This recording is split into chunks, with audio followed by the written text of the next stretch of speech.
that makes sense, I think. I haven't seen any work that tackles this issue in this particular manner, but I'll admit to not being on top of things for the past year or so. Yeah, but it's not only about the energy that you spend. At some point, we may be talking about really the way that we can move or not. You know, it's like you may have a flat surface and not be able to move at all. While this is unlikely to happen in a tracks machine as we have, I mean, it may happen. So it's not only about energy. I mean, the energy is very important, in my opinion, for the second phase of the mission that we have been working on all together to try to remove fuel. So we have a first instance of exploration and then a second instance that should be cleaning. And for that cleaning phase, being able to calculate the optimal path between vegetation that we need to remove, it's key. Because that's going to dictate the autonomy of our solution. And for that, what you're saying, the energy that we spend is very, very important. But for traversability, I think it's more than just the energy that you spend, is really the ability or inability to move. If I might be slightly facetious, what's really the difference between not being able to traverse and it costing us infinite energy to traverse? Well, yeah, when you look at it that way, it's well, I'll give you an answer. You know, it can take you an infinite amount of energy to go across a concrete wall, but if you go off a cliff, your robot is dead. So that's the, you know, traversability includes jumping off a cliff. Yes. In which case you need. Not only does it not cost us any energy, we actually gain some. Yeah, you gain some, and you can recharge your battery on impact, after which they will explode. But that's okay. It's a minor detail. It's not the fall, it's the sudden stop at the end, they say. Yeah, exactly. So far, so good. Okay, guys. Thanks for that final part. That was amusing. I'm trying not to think about that specific comment at the third floor. Okay, so far so good. Right, so moving on to the next paper, we have Maria Eduarda Andrade and testing different CNN architectures for semantic segmentation for landscaping with forestry robotics, that I feel might be a nice segue from the previous paper. From what I understand from the questions, it will be interesting to see how people will be reacting to the previous answers. So let's see. Do you have any questions for Maria Eduarda?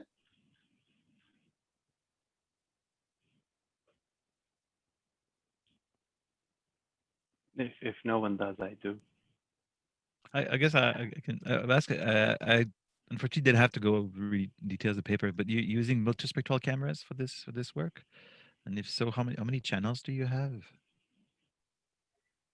We use a multispectral camera in which we have 3 channels. One is near infrared, the other one is green, the other one is red.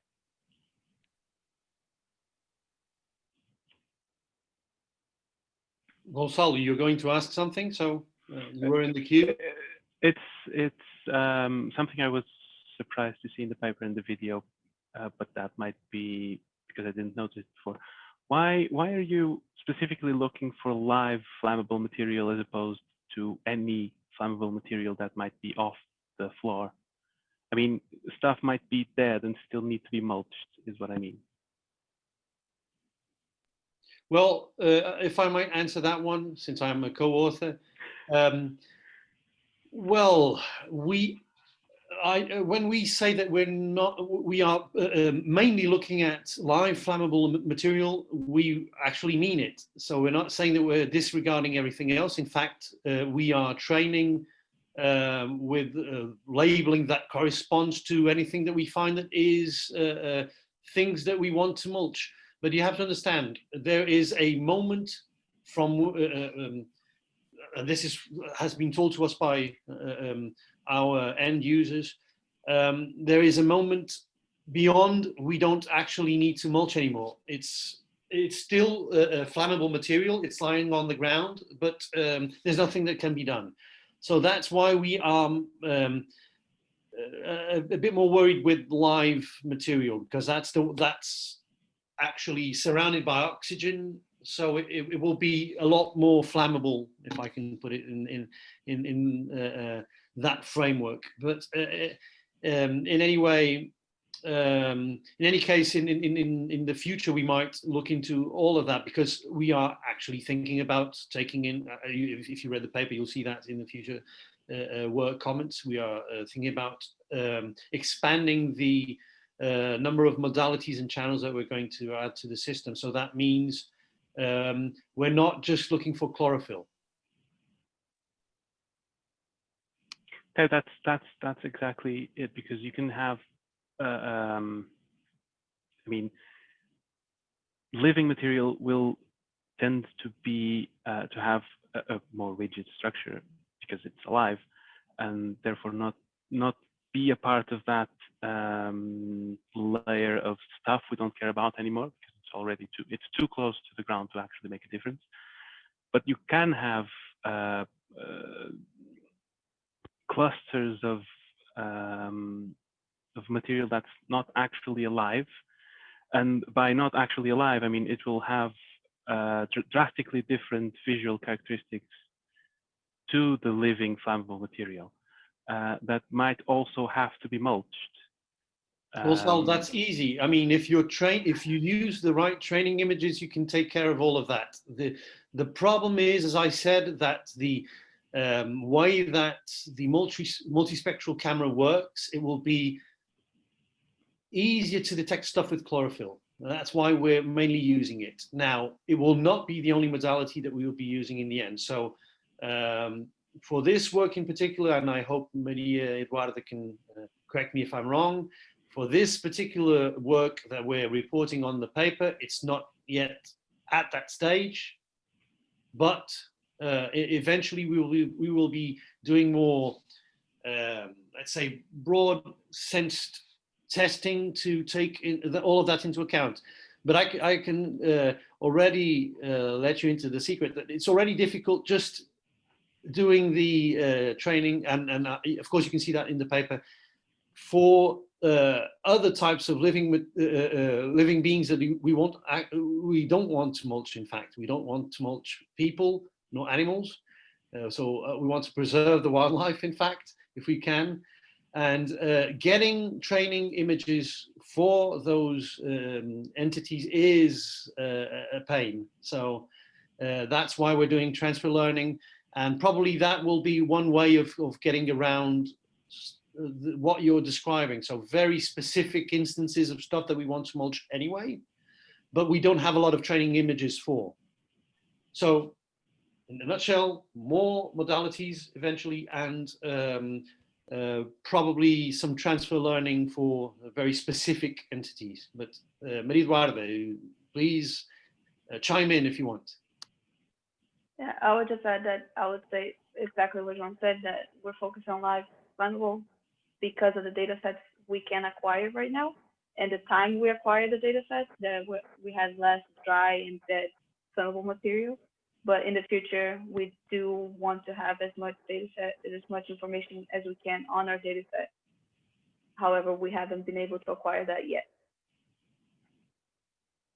We do have the two channels that enable us to do a part of that processing to get stuff that isn't actually chlorophyll based, but still, of course, it's better to have more modalities. Thank you. So I have a low-level technical question. Did you need to do anything explicitly to normalize for ambient radiation, or did you just kind of let the neural network handle that aspect? I didn't quite get your question. So I mean, you know, ambient lighting, and especially when you get outside of the visible band, it gets sort of weird. And so, you know, in ag, people have sort of switched to using these indices, which are dividing different wavelengths that are supposed to be you know, agnostic to the ambient lighting conditions. So I was just wondering if you did anything like that explicitly, or if you just kind of fed the raw data into the network and relied on it to figure that out. So we fed the raw data. There's actually a lot of examples in our data set where the ambient lighting does affect, and we actually use that to see how much the neural network will be affected. right. And it seems on the valid data set that we utilized where we had ambient lighting, with extreme ambient lighting, it actually didn't affect much, at least on the detection of fuel. Oh, that's great. That's great. Thank you. Good. Still, I can add the same type of things that I was adding before. So other modalities might take care of some of those types of problems, because we will be able to cross between modalities and kind of mask the difficulties that one modality might have. And at the same time, we're planning on doing some work, if we have the manpower to do it, which is always a problem. As you know, Safe Forest will probably have the same type of issues, but let's see if we can manage. I think we can. But work, as I was saying, on ways of doing data augmentation for the training that might deal with this. Mm-hmm. I'm thinking probably of doing some experiments with GANs, as to emulate different lighting conditions and probably retrain the neural network with that. But these are all very, very tentative ideas that we will have to put in practice later on. Let's see.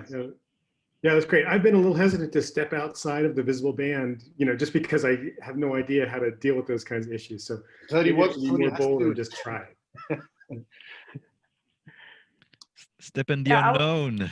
That's right. Oh, yeah, I would say it was very interesting doing this, because we were also didn't know what can we expect of having NGR and using special transfer learning, in which most of the images are only RGB. Right. And it was actually interesting to see how much it transfers, even though one of the channels is completely different. Nice. I think sorry, go ahead, George. I was just saying that's nice. Thank you. I think sometimes transfer learning can be surprising. Like I remember there was a paper about grasping. That was an earlier attempt of using deep learning for grasping, and they use AlexNet, which is trained on RGB, red, green, blue. And then eventually they were using an RGD camera. So what they did is eventually they looked at the data and says, oh, we don't have too much blue in our picture. So we'll remove the blue channel and just fed the depth channel into the blue channel of a pre-trained network, AlexNet. And it worked. Why? Probably because, you know, things like, you know, contours are going to be present in depth images, just like in the blue channels, and, you know, continuity. So there's a lot of prior information that the network has learned, even though it's not perfect. It's amazing and very nerve-wracking at the same time how neural networks are able to do magic that we cannot control. Yeah, it's a bit of a Frankenstein, but at the same time, it's like it's a better prior than just random weights. That's the thing. Random weights is like the worst prior you can have. So yeah, true. So, Maria Eduarda, I hope you're jotting down a lot of notes here. These are important insights. Yeah. Any more questions? If not, I will move to the last paper in the session, who would be by Ahmad Nazir. Let me place it here. So it's localization and navigation assessment of a heavy-duty field robot. So I think the main author is present. Can you please give us an introduction of yourself and of the paper, and we will then go to questions.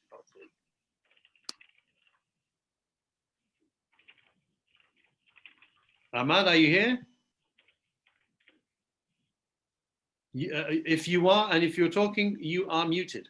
I can see you there.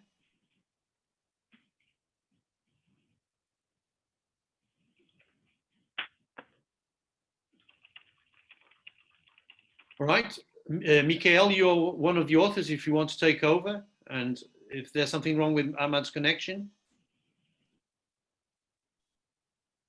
Well, I don't understand why he is unable to talk, to be honest. Of course, that it will be good. He just dropped off, in fact. Yeah. Well, anyway, it would be good that he is active in the workshop. So let's hope he'll join. In the meantime, I can say that Ahmad has joined the team early this year. So he is working on Safe Fires, Safe Forest, Railbot, and a few other R&D projects that Engineering is involved. Ahmad, are you there? Yeah, just in time. So please introduce yourself. I just started, okay?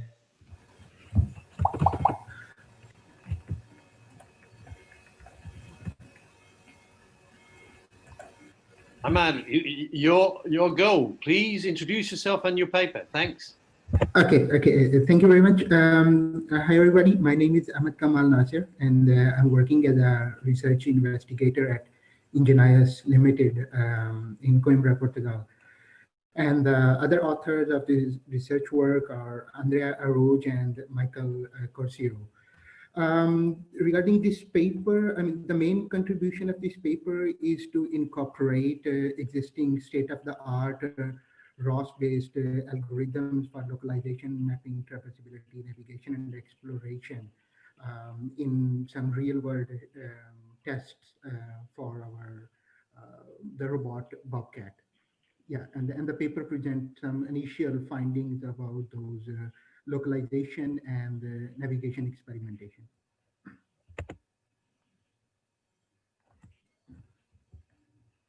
So I'll be happy to have some questions.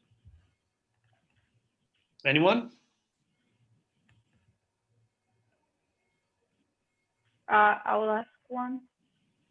The environment tested supports GPS reading to analyze localization performance. How do you plan to make the same assessment in GPS-denied environments such as dense forest? In the experiments, we have not used GPS. GPS is used only for ground truthing and evaluation purpose. Yeah, but I get to do this question. It's a little bit deeper than that. I mean, even if so basically what she's asking is if you are in GPS denied environments, how can you do that? Okay, how can you actually have a ground truth? Okay, so in that case, we are exploring UWB for that same purpose, and this is now the ground truth that you're using. And Ahmad, I believe that you can answer also a little bit more about the UWB strategy that we are currently implementing. Yes, like Michael already mentioned, in a GPS denied environment, for ground truthing, we have to basically rely on other sensor modalities. And UWB ultra wideband is one of that possibility.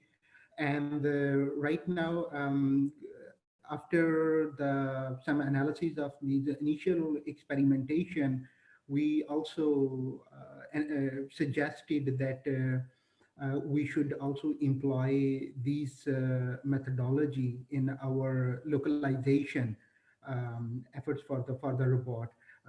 Because on cloudy days, even or when the tall structures or even the canopy covers, yeah, the GPS signals are less accurate, and therefore having this UWB within the experiment environment, let's say within a 100 meter by 100 meter, when the robot is cleaning that area, it's possible to utilize UWB. Apart from that, the cartographer does provide some long-term,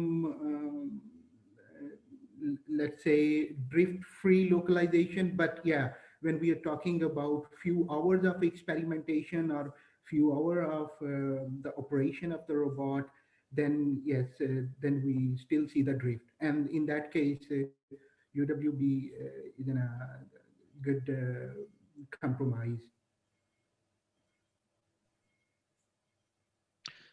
I don't know if I could ask more question about the Yeah. UWB. Sorry. Um, so, what's the precision when you're in the open versus what's the precision when you actually have trees that might be blocking or tuning the signal? Yeah. Maybe I can ask that, Ahmad. Do you want me? I could just start and then you could please improve that one if you feel like. Right now, the device which we are using in working environment, it says that it has an accuracy up to plus minus 10 centimeter. But of course, the current experience says that depending upon the different kind of objects, mostly if there are some metallic objects into the environment, then the accuracy that is basically dependent upon those one. Yeah, but just as in a ballpark, it's somewhere between plus minus 10 centimeter to 20 centimeter accuracy. Okay, so the UWB works pretty much, has the same susceptibilities as Wi-Fi, pretty much the same, a little bit better, less susceptible to bodies, to water-based bodies like humans and other animals.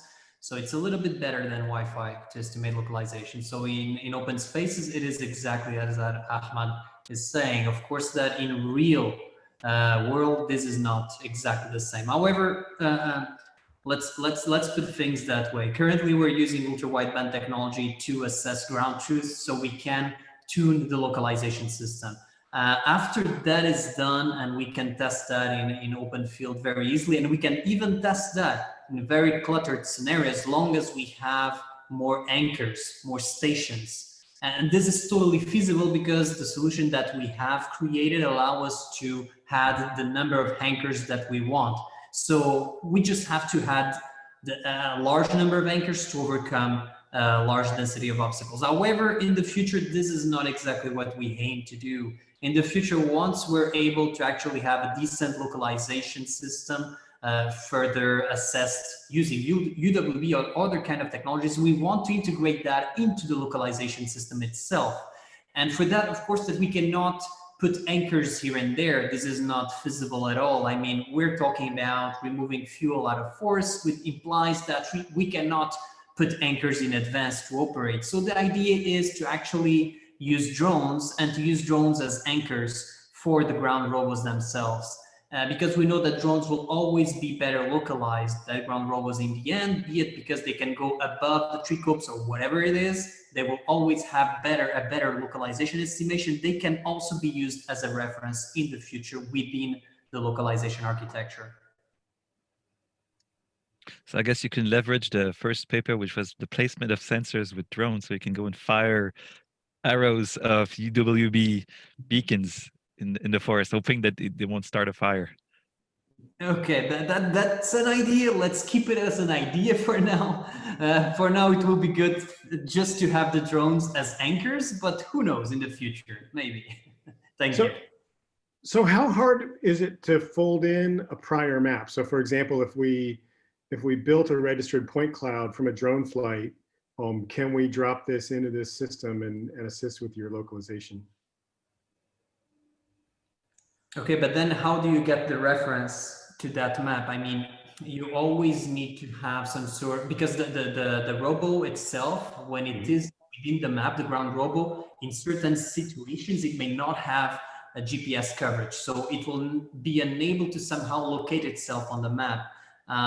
That's the main problem. And then again, if you create a map with drones from an aerial view, you won't have all the details that you have below the tree cope. So it's going to be a little bit difficult for the ranger itself or the robo, the ground robo, to extract features and try to localize itself on that existing map, unless you have a really detailed map from the ground perspective. I mean, this is my experience at least, but what is your idea? Well, I'm thinking, I mean, we have the capability to build pretty high resolution point clouds from a drone. We don't yet have the ability to navigate a drone under a canopy, but we're working on that. And we have the ability to register those point clouds in global coordinates, right? So I could imagine with some work getting a dense 3D point cloud over the area you want to work in with a little bit of clever path planning on the drone side. You could even like avoid shadows and things like that. And if that product was useful, could be dropped into your localization system. I mean, we're gonna be doing that kind of mapping thing anyway for other reasons. But if it can be useful to the localization system, that would be point of potential synergy there. I think it will be useful. I think that we still need the level of detail that we can only acquire when we are in the ground, below the tree branches and so on.